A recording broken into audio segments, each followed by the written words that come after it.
Swarajya Samrajya Vibhutiresha Bhavat Kripa Shri Mahima Prasadat Prapta Maya Shri Gurave Mahatmani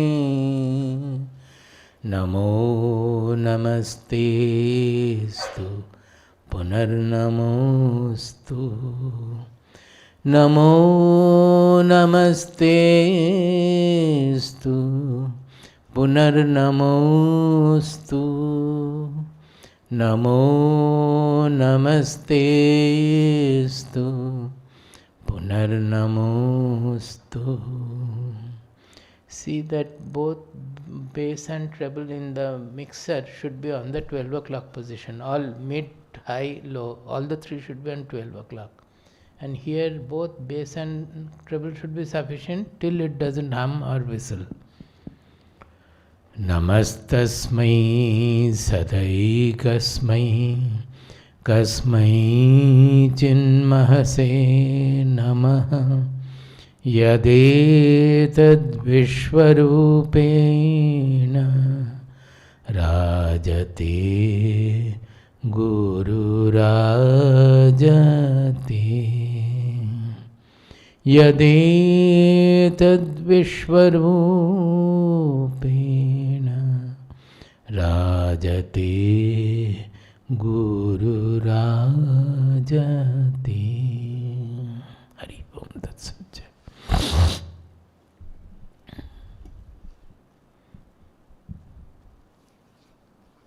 See, all these verses in this Ashtakam, it is called Vijnana Nauka. Vijnana means experiential knowledge. Jnana means ordinary knowledge. Vijnana means when it becomes our own experiential knowledge. Vijnana Nauka. Nauka means boat. The boat which will take us across the worldliness, not the world. Even after knowledge also we have to live in the world. So there is no question of going away from the world. The world will remain, but the worldliness will go. So this boat of this knowledge boat will take us across the worldliness, the ocean of worldliness. So it is called Vijnana Nauka. You will find in the books in another name the same series of shlokas are available as Svarupanusandhana or Svarupanusandhanashtakam. Both names are appearing in different publications. So three names, Vijnana Nauka, Svarupanusandhanam, Svarupanusandhanashtakam. All these are referring to the same shlokas composed by Sri Shankaracharya. Swarupa means our real identity. Swa means our own. Our own real identity is Swarupa. Anusandhanam, that means knowing that there is something called our real identity. That is what I know to be myself. I have a certain idea about I, which is including our body-mind complex. That is not the real I. So, Anusandhanam means knowing about it, getting the news of it, getting the information about it from the Guru and the Shastras, or getting the theoretical knowledge about it from both. We have to try to, Anusandhanam means following something, we try to find out. So, it has to be discovered. Anusandhanam means it's a process of discovery, search and discovery. So following whatever the scriptures and the masters say, we have to follow their guidance to discover ourselves. That means discover our real identity. That is the purpose. Svarupanusandhanam. This discover word I am using, it is very important because we may know from the scriptures, we get the information, or listening to lectures, etc., we may get the information, but it is a second-hand knowledge. You are hearing from somebody, and maybe out of faith or out of respect or out of regard, we are accepting it, maybe it is true, but it is still a second-hand knowledge. But following their instruction, when we do the experiment ourselves, here the experiment is not with the objective world, but with our own subject, to find out who am I. When we land in our inner laboratory and start doing this experiment, then we are guided by the Shastras and the Guru. Whatever we have heard, they have given all the guidance. If you can understand and follow the guidance, then finally we discover our real identity. Once we discover, it is no more a second-hand knowledge taken from the Shastras or the masters or lectures or anything. It becomes our own. We must feel that we would have also made this statement, whatever is there in the Upanishads. As such, Upanishads are the direct experiential statements from the rishis who did the experiment within. So when we do the experiment and come to the same conclusion, same discovery, then we understand that whatever the rishis have said, how true it is. So we confirm that. This confirmation of the rishis' vakyas, whatever is recorded in the Upanishads, have been going on from era to era for how many thousands of years we don't know, because the Upanishads, when they were written, we really don't know. People make many surmises, most of them are wrong. It is much, much older than that. It is much before Mahabharata. Bhagavad Gita is taken from Upanishads. So, this learning from the Upanishads and then doing the experiment ourselves and then confirming whatever the rishis have said. This is the whole process of spirituality. That is why these are still available. Suppose these were not confirmed from era to era by the spiritual practitioners, then it would have been rejected. Like that, so many books, even writings, novels, everything has gone. Even in science, things go, because as we further do experiments, we find that they are perhaps not all right or some partly all right, so we reject it. In this case, the Upanishads are still valid with their same original statements. It is only because in every era there had been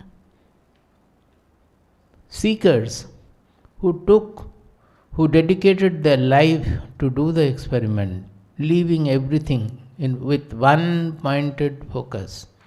They left everything to do this. Those days even they may not get food, they may not have anything, sitting there. When they meditate, they will go on meditating.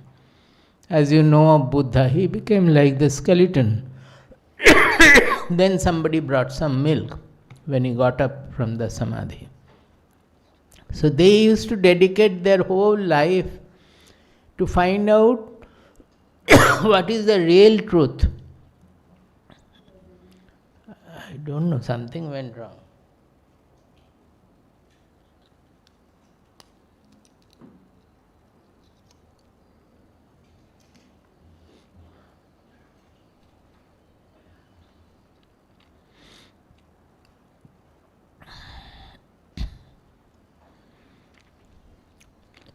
Because it has been confirmed and reconfirmed.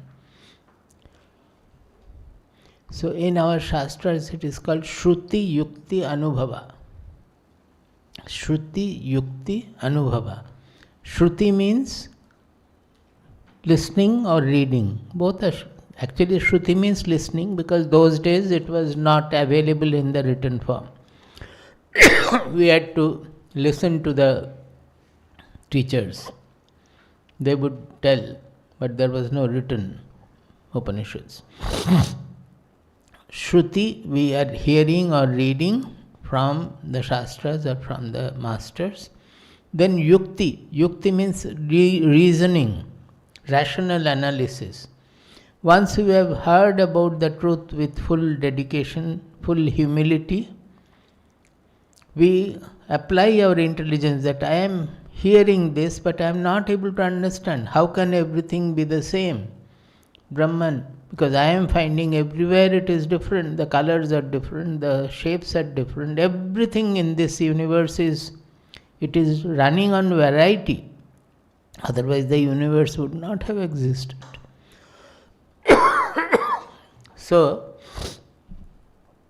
with the power of our intelligence, power of our reasoning or rationality, we have to analyze whatever is said by the Upanishadic rishis or our Guru masters. And the buddhi should try to grasp, where am I going wrong? It doesn't appear, I understand that what he is saying is truth, what the Upanishads have said is truth. But why am I not able to understand it fully? That should be our query. When by analyzing with the help of the Shastras, using the Shastras and our meditation as tools, when it becomes absolutely, our intelligence becomes satisfied. No, it appears to be absolutely rational and it is the truth. But still, I have not had the first-hand experience. Still, I am talking about I am still knowing the truth as said by the rishis, as given to me by the Shastras or given to me by the teacher.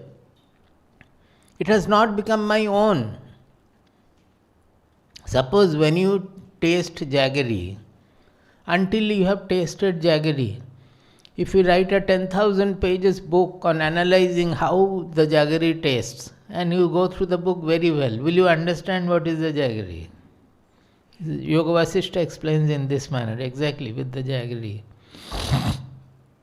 For that you need the jaggery to be placed on your tongue, then only we will understand the taste. So then happens Shruti, Yukti, the third is Anubhava. It becomes a personal direct experience. When it becomes a personal direct experience, then we become satisfied, fulfilled. The knowledge becomes our own. It becomes a realized knowledge.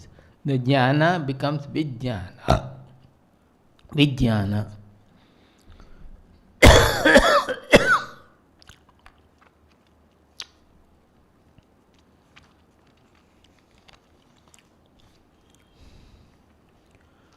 Now, in this, you must be knowing, I am just saying, there are something called Mahavakyas, the great statements about the ultimate truth. There are many, but generally in Vedanta we use 4 from the Upanishads, Upanishadic Mahavakya. There are 2-3 more which are also profusely used, but when we say Mahavakya, we mean 4 Mahavakyas from the 4 Vedas. 4 great statements representing or informing the truth from the 4 different Vedas. They are actually referring to the same truth, same non-dual truth. What is that truth? That the identity of the I, of our I, with the substratum of the entire universe, which we call Brahman. That means what we now know as I as small something, encapsulated by the body-mind personality. That I is nothing different from the universal consciousness on which the whole universe is appearing to be. And the fundamental building block for the universe is no matter, but this consciousness. The matter is only an appearance in this consciousness. It is the consciousness which is the ultimate truth of the whole existence, not only of me, but of the whole visible universe also. That is expressed in a different manner in different Vedas, Mahavakyas. So why am I talking suddenly about Mahavakya? Because last time we had taken a series which was based on one Mahavakya. What was that? Tat Tvamasi. Brahma Tat. It was ending with one line. Brahma Tatvamasi Bhavaya Atmani. This Bhavaya Atmani means Bhavaya Atmani. Bhavaya means you meditate on, you contemplate like this. Bhavaya means the teacher is telling the student that you Bhavaya. What is that? Brahma is the Tat Tvam Asi. Now this Tat Tvam Asi is a Mahavakya of the Chandogya Upanishad, which means Samaveda. Tat Tvamasi means whatever we are now referring to as the truth, as Brahman, we refer to that. That is Brahman. That means we have not understood that Brahman is what I am. So always we refer to that as Tat, Tat.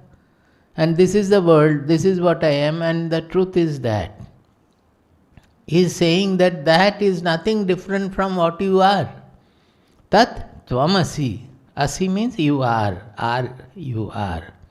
Tat Tvam Asi. That means you are that you are, that thou art, like that. So, it is an instruction from the Guru to the disciple, Shishya, that you are that. Now, in the next course of it, in the Yajurveda, the Shishya realizes that yes, I am that. And he confirms, as I said just now, confirmation, reconfirmation. Aham Brahmasmi is the Mahavakya. Aham Brahma Asmi. Aham Brahmasmi. I am Brahman.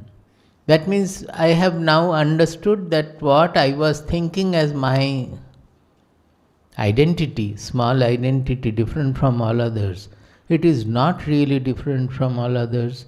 It is actually one, and not even one, it is transcendental. I am Brahman, the substratum of the entire universe. The universe is only appearing in me. So that confirmation here, it comes from the disciple after he gains the knowledge, and he confirms that Aham Brahmasmi. This, from Yajurveda, it comes in Brihadaranyaka Upanishad. This statement comes in Brihadaranyaka Upanishad. It comes in some other places also perhaps, but we take from Brihadaranyaka. So Tattvamasi was the Mahavakya on which that Ashtakam, the 8 verses we studied last year, Gurupoornima, they were based on this Tattvamasi, Brahma Tattvamasi Bhavaya Atmani. That you think in yourself that that Brahman am I.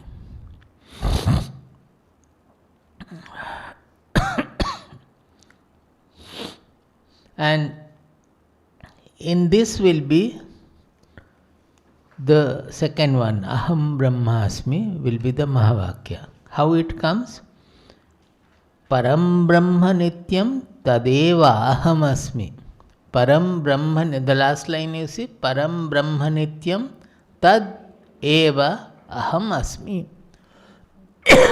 I am that Brahman. Param Brahman, I am that. Tadeva Aham Asmi. Now the other two, one is Atharva Veda, it is from Mandukya Upanishad, it is Ayama Atma Brahma. This is a third person statement that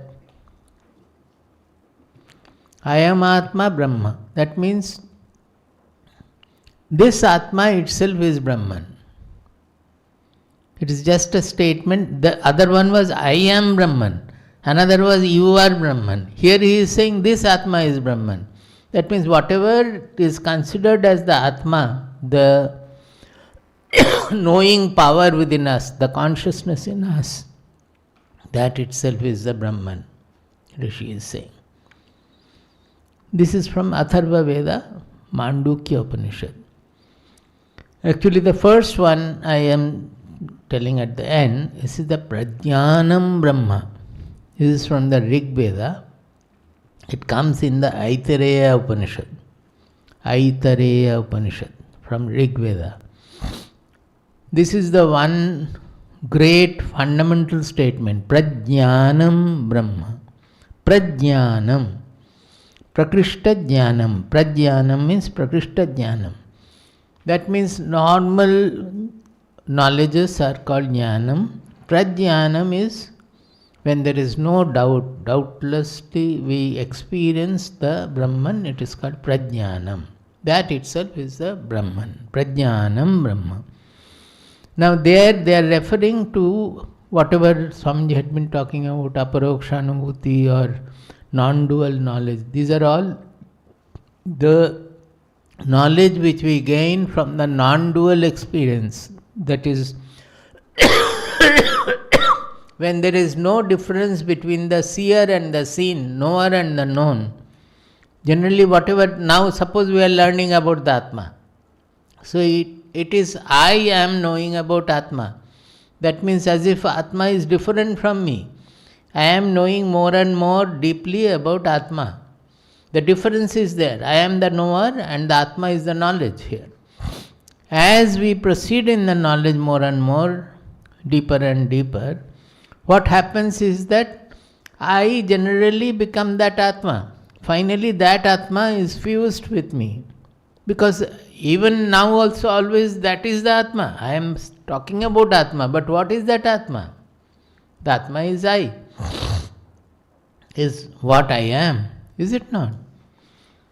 So initially, in spite of knowing that also, when we are studying about Atma, we think that Atma is a concept different from me. And that is the hurdle on our path of realization. Because we like to know Atma as different from me. That as if it is a concept which I have to know. It is not that, it is what I am. So until we come to a state by going through the introspection that I cannot discover the Atma as different from me. If I discover something as Atma which is shining before me, then it is not the Atma. I am the Atma.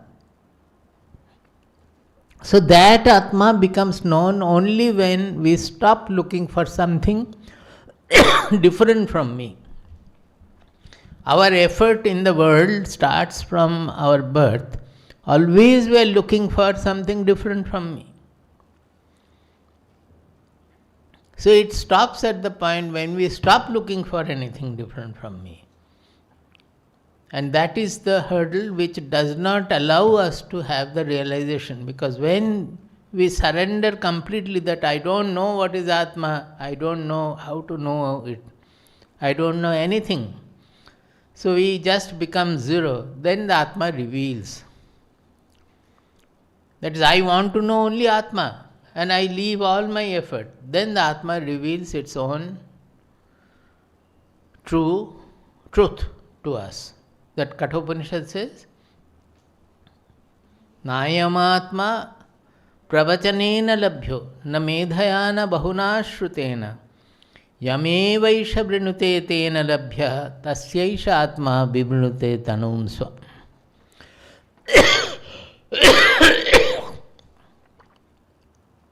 Na ayam atma pravachanena labhya. Pravachana means prakrishta vachana. Whatever we are learning from the Shastras, so many adjectives, this way, that way, Satchidananda, this, that and all we are using to define the Atma. It cannot be known by that. Because they are all the mental concepts we are dealing with. We are trying to conceptualize the Atma. That means when we conceptualize, it becomes different from me. It is my conceptualized a subtle object. Na medhaya na bahuna shrutena. We may be very talented, very intelligent, extremely intelligent, Nobel laureate or whatever. Still, this Atma cannot be known by that kind of an intellect. Na medhaya, na bahuna shrutena. Maybe I have listened to or read about the Atma, I have read all the Upanishads, I have listened to many, many saints, I have listened to great saints, renowned saints. No, it cannot be heard by that. Then, is it to discourage us that the Atma cannot be then known? No, it is to specify how the Atma can be known. What is that? Yam eva esha vrinute tena labhya tasya esha atma swam tanum vivrinute. One who has done the varana, in marriage you do varana for, out of all the people you do varana for one person. Like that, out of everything to attain in life, when we leave everything, parityajya sarvam, it will come. The second line first. Parityajya sarvam. When we leave everything, in preference to everything in the world, in preference to name, fame, property, money, love, anything, everything, we do the varana for the Atma, that I am interested only to know who am I, what is that Atma. Then, yam eva esha vrinute tena labhya, he attains it. How? He gains it. How? Tasya esha atma swam tanu vivrinute. To him the Atma reveals its own truth. We don't have to know by any effort anywhere at all. When we leave all the effort, then the Atma reveals its own truth. So there lies the secret. We should not miss that. However, we may try with this knowledge, this retreat, that retreat, this guru, that guru, anything you can try. They only will make you maybe concentrated, more focused on the sadhana. But finally you have to leave everything. Then the Atma reveals itself. So we have to become desireless. Even the desire for the Atma has to be left finally. Initially, our thirst for knowing the self, that will make us converged. We will lose interest for the whole world and we will be convergent to know the self.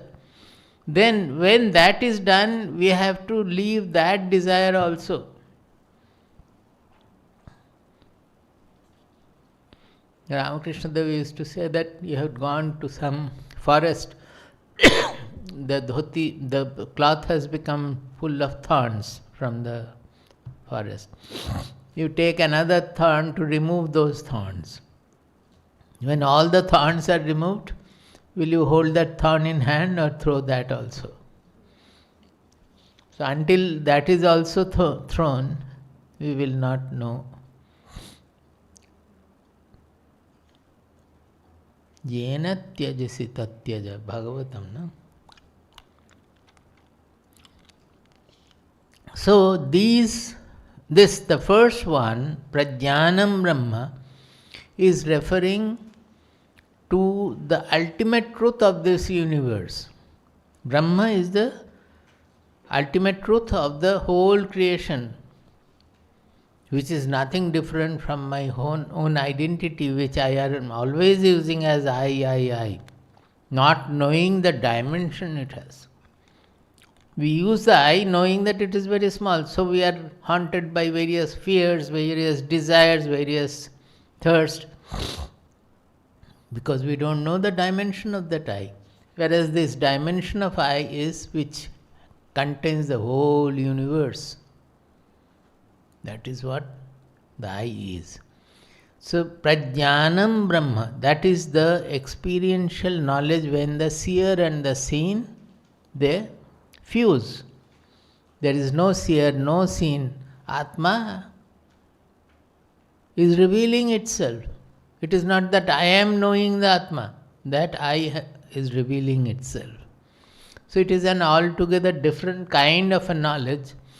Neither pratyaksha means direct perception, nor inference, which is inferred from whatever we perceive directly. It is called aparoksha, that is, which is a direct knowledge of the truth.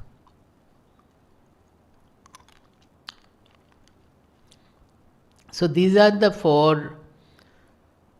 But I would like you to think more. Can you understand that after so many centuries or thousands of years, people are struggling in physics even now to determine the truth? Whereas it is in Rig Veda, Mahavakya, that the ultimate truth is in the form of knowledge. And what is that knowledge? Knowledge means consciousness. Here the prajnanam means the consciousness. So everything is appearing in the consciousness. So ultimate building block is nothing but the consciousness only. It is stated, it is recorded, then nobody will want any Nobel Prize for that. But if somebody now confirms that, he will be given Nobel Prize.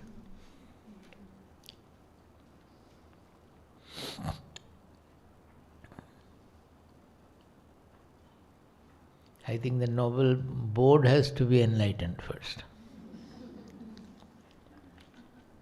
So the four Mahavakyas are Prajnanam Brahma from Rig Veda, Aitareya Upanishad, Tattvamasi from Samaveda, Chandogya Upanishad, that we discussed last time, Aham Brahmasmi, this time, Yajurveda, Brihadaranyaka Upanishad, and Ayamatma Brahma, Atharva Veda, Mandukya Upanishad. Let us now come to Vijnana Nauka. With this voice, how can I sing?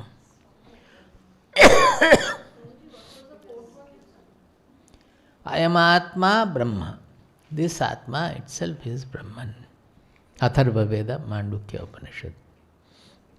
I have already taken one. How many I will take?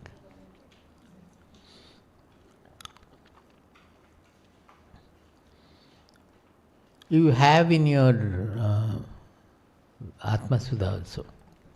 Or you can see here, it's the same thing taken from there. I will first split the words. Actually, it will be better if you listen to the whole thing once, but now there is no time. I have time up to 10:15. Can you run it so that I don't have to sing? We have it. That portion can you run? Just play it, let us see.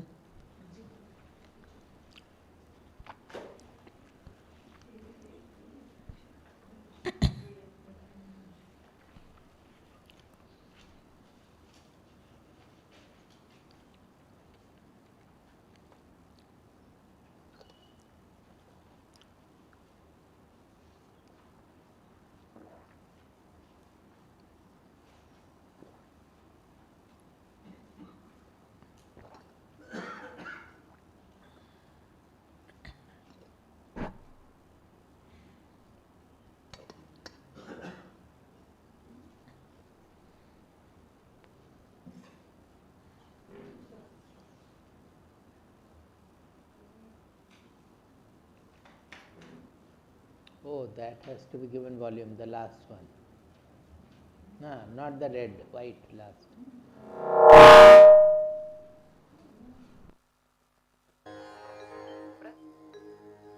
Tapo yajna danadibhi shuddha buddhihi virakto nipade pade tuchya buddhya parityajya sarvam yadapnoti sattvam param brahma nityam tad तदेवाहमस्मि परं ब्रह्म नित्यं तदेवाहमस्मि दयालुं गुरुं ब्रह्मनिष्ठं प्रशान्तं समाराध्यमत्या विचार्य स्वरूपं यदाप्नोति तत्त्वं निदिध्यास्य विद्वान् परं ब्रह्म नित्यं तदेवाहमस्मि परं ब्रह्म नित्यं तदेवाहमस्मि यदानन्दरूपं प्रकाशस्वरूपं निरस्तप्रपञ्चं परिच्छेदहीनम् अहं ब्रह्मवृत्त्येकगम्यं तुरीयं परं ब्रह्म नित्यं तदेवाहमस्मि परं ब्रह्म नित्यं तदेवाहमस्मि यदज्ञानतो भाति विश्वं समस्तं विनष्टं च सद्यो यदात्मप्रबोधे मनोवागतीतं विशुद्धं विमुक्तं परं ब्रह्म नित्यं तदेवाहमस्मि परं ब्रह्म नित्यं तदेवाहमस्मि निषेधे कृते नेति नेतीति वाक्यै समाधिस्थितानां यदा भाति पूर्णम् अवस्थात्रयातीतमद्वैतमेकं परं ब्रह्म नित्यं तदेवाहमस्मि परं ब्रह्म नित्यं तदेवाहमस्मि यदानन्दलेशैः समानन्दि विश्वं यदा भानसत्त्वे तदा भाति सर्वं यदालोकने रूपमन्यत् समस्तं परं ब्रह्म नित्यं तदेवाहमस्मि परं ब्रह्म नित्यं तदेवाहमस्मि अनन्तं विभुं निर्विकल्पं निरीहं शिवं सङ्गहीनं यदोङ्कारगम्यं निराकारमत्युज्ज्वलं मृत्युहीनं परं ब्रह्म नित्यं तदेवाहमस्मि परं ब्रह्म नित्यं तदेवाहमस्मि यदानन्दसिन्धौ निमग्नः पुमान् स्यात् अविद्याविलासः समस्तप्रपञ्चः तदा न स्फुरत्यद्भुतं यन्निमित्तं परं ब्रह्म नित्यं तदेवाहमस्मि परं ब्रह्म नित्यं तदेवाहमस्मि यदानन्दसिन्धौ निमग्नः पुमान् स्यात् अविद्याविलासः समस्तप्रपञ्चः तदा न स्फुरत्यद्भुतं यन्निमित्तं परं ब्रह्म नित्यं तदेवाहमस्मि परं ब्रह्म नित्यं तदेवाहमस्मि.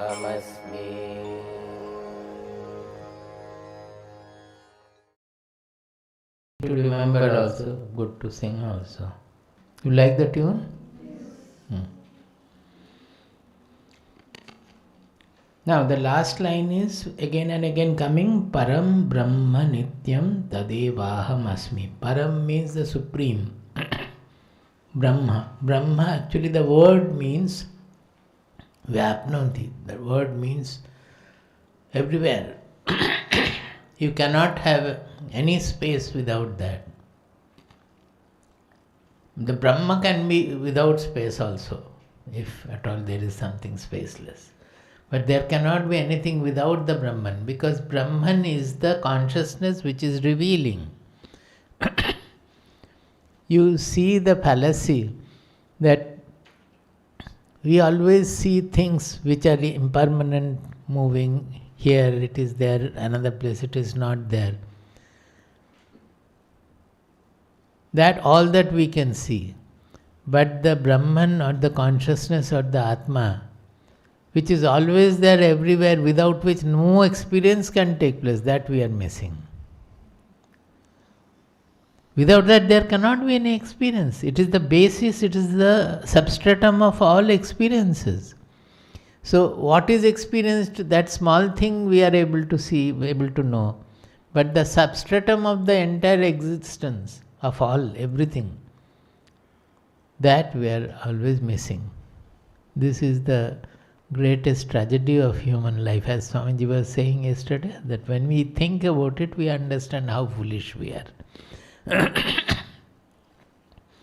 So the Supreme Brahma, that is the Nityam. Nityam means always there. Which is, that means we say always, but which is beyond time, which is transcending time. The correct expression will be which transcends time. Because normally we will not know, so these expressions are not generally used. We will say which is always there. Always there means what? When time is there, it is there. But the time is only appearing in the Brahman. So it is beyond time. It is transcending time, transcending space, transcending time. So there cannot be any other thing Nityam, because the whole creation, the whole universe is based on the fundamental truth of what? Changefulness, variety. Something is born, it grows, it decays, and it gets destroyed. Anything, the galaxies or the particles or the human beings, everywhere anything that is created will undergo the birth, change and death. Decay, death. So nothing you will find here Nityam at all. So people think that the body will remain Nityam sometimes. They claim also it is Nityam. Sometimes they think that the Atma will remain Nityam as somebody moving here and there. No. Anything limited in space, moving from here to there, cannot be Nityam. It is part of the objective universe. Maybe subtle, maybe gross, but it is part of the universe. So the only Nitya is the substratum, the consciousness on which the universe is appearing to be. Just like the film, in the cinema what is happening? We are seeing war is going on, bombing is going on, or so many things are happening. Suddenly the light goes. What happened to the war? Push. It's gone, everything. Because it is all, the substratum is the light coming from the projector. So everything that is happening, we are getting fully identified with it because of our interest and all. But the fact is that there is nothing, it is all written in the light.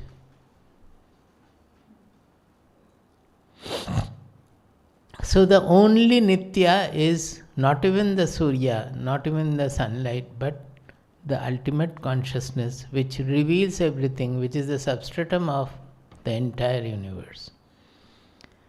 Param Brahma Nityam Tat Eva Aham Asmi. I am that. That itself, Tad Eva means I am that alone. Nothing different from that. There cannot be anything different from that. It is not only I am that, everything is that. But to realize that I am that, that makes all the difference in life. Because we think I am not this, I am not that, and I am this, I am that. So the dimension of the I, the real dimension of the I, when we come to know, the life becomes different. So, tapo jajna danadibhi. Tapaha, jajyaha and dana. In Bhagavad Gita you will find 18th chapter 5th verse. Jajya dana tapah karma natyajyam eva natyajyam karyam eva tat. 18.5 in Bhagavad Gita. Yajna dana tapah karma na tyajyam karma eva karyam na tyajyam karyam eva tat. Nobody has Bhagavad Gita? No, I have it here.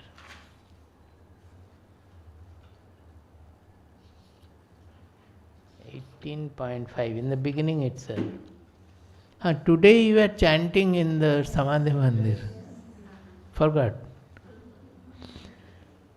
Yajna dana tapah karma na tyajyam karyam eva tat yajno danam tapaschaiva pavanani manishinam. Says that yajna dana tapas should not be left even by the scholarly people, even by the people who are dealing with the Shastras. Manishi means who are thoughtful. Why? Because through that, pavanani, through that our mind, intelligence get purified. So it should continue always. Suppose for a knower also, what is the tapas? His tapas becomes jnana tapas. As in Mundaka Upanishad it is said, yasya jnanamayam tapaha. Jnanamayam means always to remain fixed to the truth. Everything he is interacting with, he is dealing with, he is remaining anchored in the truth. That is his jnana tapas. He will never be deviated from the truth because he has known it, so he will not be. But that is the tapas for him, to do everything as his knowledge directs, guides. So tapas is never, it goes on changing. Initially you have various kind of austerities. Tapas means austerity. What is that? You eat food, you fast someday. Or some people may sit with fire all around very hot. Or some people may go to the Tirtha where there is nothing, you may die also, taking such journeys, etc. Truly speaking, tapas or austerity, English we use the word austerity. It means actually to withdraw from our natural wayward tendencies. If you look into our character, you will find always there are two forces working. One is taking us according to the whatever is pleasant to the sense organs, according to that. And the other force is always taking us away, lifting us from that and trying to make us good or take a noble path. Is it not? Always this tussle is going on. So, tapas means anything that makes you withdraw from the natural lower tendencies or natural wayward tendencies for going according to the sense pleasantness and all. Fasting, what does it mean? We become slave to food. You will find that some people not having diabetes also, if the food is a little delayed or one day the food is not proper, they get so upset about it. What is that? We can go without food for a few days at least. There is no problem. Is it not? We don't try. But tapas gives us that power that we are not slave to the food. We need food, it is accepted. But why should we lose our self-seatedness if just the food is little different? You should, particularly in USA, you should teach the children when they are so upset about anything. It is to win over the slavery. Because we always become slave to whatever we are doing according to the sense attractions and repulsions. So austerity means to do what I don't want to do and not to do what I want to do, generally, in a generalized manner. It is actually, it gives us great power because we come to know that we are not slave to the world. to the world situation. Otherwise we become slave to the world situation. When we practice austerity, we know that we are not slave. Even for the children, tapas is to sit for studies, they want to play. When they are given to the games, the parents will have to bring them back to the studies, that without studies he will become a fool. So it is an austerity for them. Because they like to play, not to play and to devote to studies is an austerity. It starts from there. When somebody is taking junk food or food which is not good for the body, it is not to take that food for the betterment of the body, is the austerity. Do some, maybe we have to work a little harder, or we have to take a taste may not be that suitable initially. If we practice it, we will find that whatever is suitable for the body will be liked by the tongue also. That is a great discovery, that when we practice the food austerity, we come to know what will be good for my body and what will not be. Before coming to the ashram, we had visited the ashram twice. Those days the food was not like this as you are taking now. Festive food. The food was 365 days the same thing. One molokuttal and rice in the morning, and night some burnt dosha, and it is not so bad, but the cook was sometimes doing like that. And I could not take the coconut chutney because they would paste very much. So the coconut oil smell comes out of it. So I used to take with scraped coconut. So my food was dosha with scraped coconut. And there was no variety. Now even the dal or anything, I was telling that what are the cooks doing? Every day they say kurma, kurma, kurma. We never had the same kutan 2 days, that liquid vegetable. Every day it will be different. Our Pranati and Nandita are always planning like that. But we never had any different food. So what happened is, seeing the condition here, at that time their cook also was not there. One so-called brahmacharin was there who was cooking. Before coming to the ashram, for about I don't know how many months, maybe 3 or 6, I don't know, I practiced taking food without salt. As such, I was not taking anything generally liked or so. But what more austerity I could do, that salt, let me take without salt. And I found that it is fine, there was no problem at all. But what happened is that my sensitivity to the food grew very much by that. So I could know what will be good for the body and what will not be good for the body. But that became a great problem. So after coming, anything, seeing that if I feel that it cannot be taken, so food became a real problem. Even now it is so. We had gone to for my treatment of the legs, my swelling edema treatment, not only legs, all over the body I have edema. For that we had gone to a Kaya Kalp in Himachal Pradesh. Other places also I have visited. They are very bland food, people cannot take that food. They go out and take in the restaurant and come back, which is disallowed. There I could not take, not because it is bland, because it is less bland. Less bland means it was not suiting. So finally, I think Prashanta told, name doesn't come easily, told our doctor there who was the administrator, he is very fond of me, I am also in a way fond of him. I am not fond of nobody, but I am fond of him. I am fond of only Surya perhaps.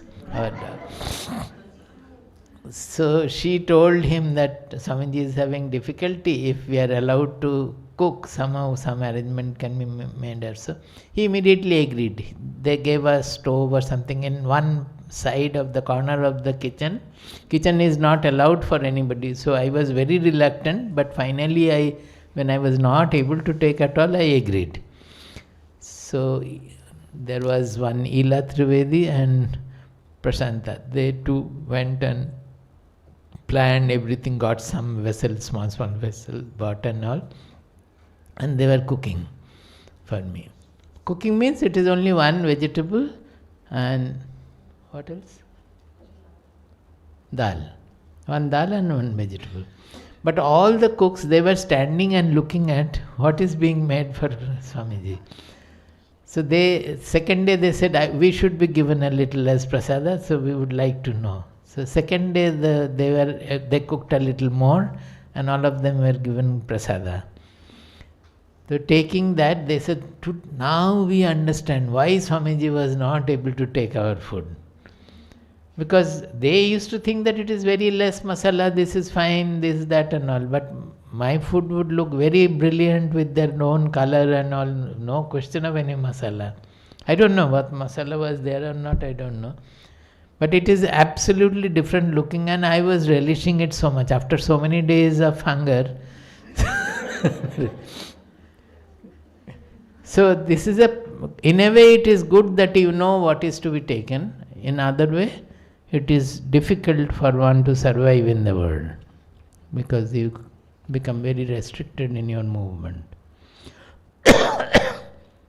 So why did I say all these things? Param Brahma Nityam Tadeva Tapo. So tapas, it is not out of tune, it's tapas. Everything is tapas. So not taking masala is a tapas. When you become used to that, taking masala is a tapas. You have to take and then purge. That is also a tapas, everything. Yajna. Yajna means in the Vedas, the yajna was done always with some desire because every yajna has got a phala. Phala means you wish something. Suppose Dasharatha did Putra Kameshti Yaga. Why? Because he wanted sons. So there is a result and it is our desire for the result for which we do the yajna. Always the Ashwamedha yajna is meant for some Swarga or so. Either something in this world or something in the heaven or hell. Like that. But in spiritual pursuit, particularly in Bhagavad Gita, this yajna is defined completely differently. Whatever you do without desire, free of desire, becomes yajna. In the 3rd chapter, 4th chapter, it is very well described. So you don't have to perform fire sacrifice for doing yajna. Whatever you are doing, whether it is cooking or teaching or going to the office or going to the factory or doing anything, should be done without the gainful attitude, without looking for some personal gain or desire fulfillment. If it is not motivated by the desire, then it becomes a yajna. Actually, that is what surrender is. The whole creation is a yajna of the Lord, universal Lord. Whatever we do, are we not a product of nature? Our body, mind, personality, everything is born of nature. So whatever we are capable of doing and we should do is also a yajna of the universal Lord. Just like a plant is, say a mango tree is born and it is giving mangoes. It needs only a few mangoes for the seeds for its propagation. The rest of the mangoes are used by the animals and the human beings. So like that, our life also becomes a yajna when we do everything as an offering to the Lord.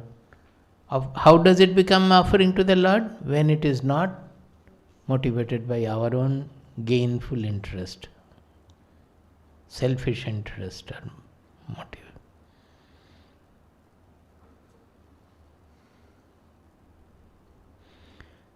Dana. Dana always expands our mind, because dana means sharing, that whatever we have, we are supposed to share with others.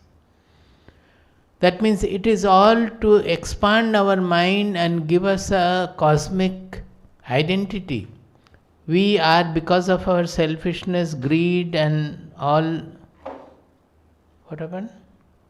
Small desires. We are making our life very constricted.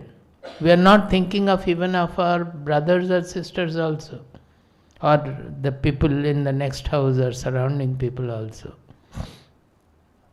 So the whole spirituality is to make our mind expand to the infinite level. So how can it expand to that level if it has not expanded to the surroundings?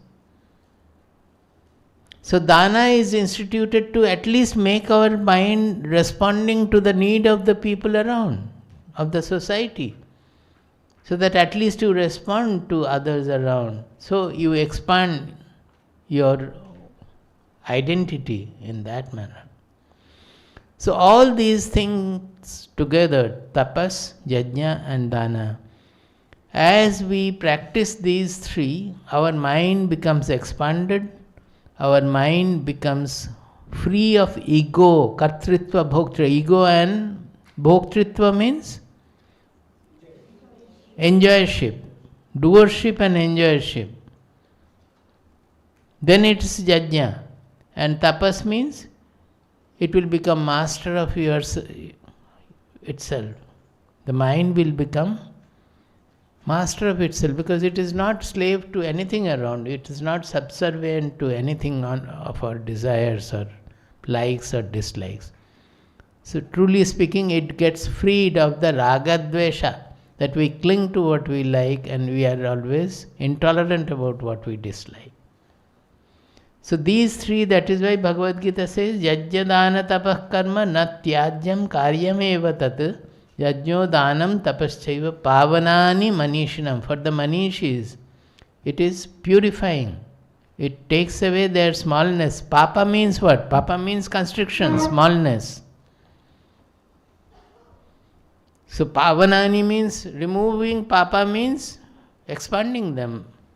Removing all the bheda buddhi, the differential notion of this is only for me, this is not for others, and all constrictions. So he says, tapo yajna danadibhi shuddha buddhi. Today time has gone. We cannot explain like this, I think. Let us see what happens, how much we can go. But the buddhi becomes shuddha. I wanted to explain that when we read, when we sing also, we don't remember all these things. We just go on reading. So it will not do its work. These shlokas are to be used as tools to purify us. Unless we think in this manner, it will not work for our purification. How the buddhi becomes shuddha? Tapo yajna danadibhi shuddha buddhi.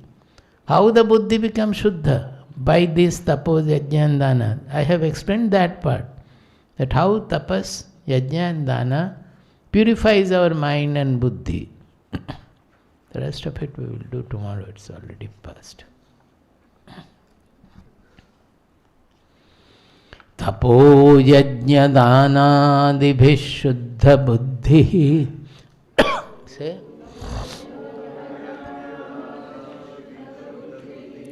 Tapo yajna dana dibhi shuddha buddhi. Tapo yajna dana dibhi shuddha buddhi. Virakto nripade pade tuchha buddhya. Virakto nripade pade tuchha buddhya. Parityajya sarvam yadapnoti tattvam. Parityajya sarvam yadapnoti tattvam. Param brahma nityam tadevahamasmi. Param brahma nityam tadevahamasmi. Param brahma nityam tadevahamasmi. Param brahma nityam tadevahamasmi. So we will stop today.